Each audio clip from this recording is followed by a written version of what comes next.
മരവ്യവസായ നിയമ ഭേദഗതിയുമായി സർക്കാർ മുന്നോട്ടു പോകണമെന്ന് ടിംബർ മർച്ചന്റ്സ് അസോസിയേഷൻ. ഈ നിയമം കർഷകർക്കും പ്ലൈവുഡ് വ്യവസായത്തിനും ഏറെ ഗുണകരമാണ്. കഴിഞ്ഞ സർക്കാരിന്റെ കാലത്ത് നടപ്പാക്കിയ നിയമ ഭേദഗതിക്കെതിരെ ചിലർ തെറ്റായ പ്രചരണം അഴിച്ചുവിടുകയാണെന്നും അസോസിയേഷൻ നേതാക്കൾ പറഞ്ഞു. പിണറായി സർക്കാരിന്റെ അവസാന കാലത്താണ് സംസ്ഥാനത്ത് മരവ്യവസായ നിയമ ഭേദഗതി നിയമം കൊണ്ടുവന്നത്.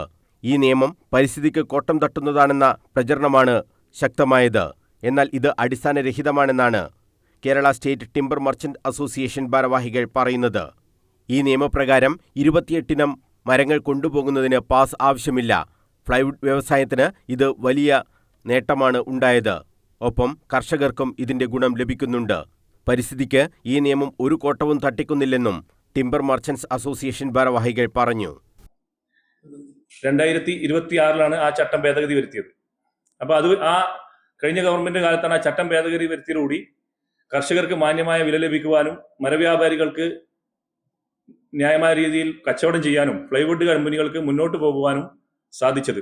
അപ്പോൾ ചില തൽപര കക്ഷികൾ ഈ വാർത്തയിൽ സൂചിപ്പിക്കുന്നത് പോലെ ഈ നിയമം മൂലമാണ് സംസ്ഥാനത്തിന്റെ പരിസ്ഥിതിക്കും അതുപോലെ തന്നെ ഇതിനും ദോഷകരമായി ബാധിക്കുന്നു എന്നുള്ള രീതിയിലുള്ള വ്യാജ പ്രചരണങ്ങളാണ് ഇതുമായി ബന്ധപ്പെട്ട് നടക്കുന്നത്. നമ്മളെ സംബന്ധിച്ചിടത്തോളം കേരളത്തിലെ ഫോറസ്റ്റിൽ ഒരു കഷ്ണം മരം പോലും നമ്മുടെ അസോസിയേഷൻ മുറിക്കുന്നില്ല. ഈ നിയമത്തിന്റെ അടിസ്ഥാനത്തിൽ ഫോറസ്റ്റ് ഏരിയയിൽ നിന്നും മരം മുറിക്കുന്നില്ല. സ്വകാര്യ ഭൂമിയിൽ വച്ചുപിടിപ്പിക്കുന്ന മരങ്ങളാണ് മുറിക്കുന്നത്. നിയമം വരുന്നതിനു മുമ്പ് 5000 രൂപ പോലും കിട്ടാതിരുന്ന മരത്തിന് ഇപ്പോൾ 9000 രൂപയിലധികം കർഷകർക്ക് കിട്ടുന്നുണ്ട്. പ്ലൈവുഡ് വ്യവസായത്തിന് മരം കിട്ടാത്ത പ്രശ്നവും ഇതിലൂടെ പരിഹരിക്കപ്പെടുന്നുണ്ട്.